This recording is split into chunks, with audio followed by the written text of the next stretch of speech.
Good evening all. നമ്മളിന്നിവിടെ ഉണ്ടാക്കാൻ പോകുന്നത് വാഴയ്ക്ക ബജിയാണ്. അതിന് ഞാനിന്നിവിടെ 2 കായാണ് എടുത്തിരിക്കുന്നത്.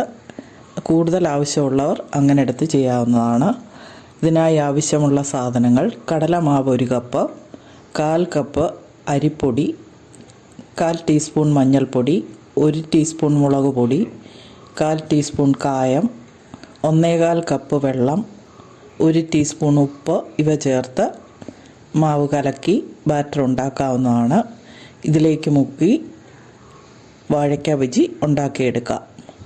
Thank you. ഈ വീഡിയോ നിങ്ങൾക്ക് ഇഷ്ടമായെങ്കിൽ സബ്സ്ക്രൈബ് ചെയ്യുക, ഷെയർ ചെയ്യുക, ലൈക്ക് ചെയ്യുക. Thank you.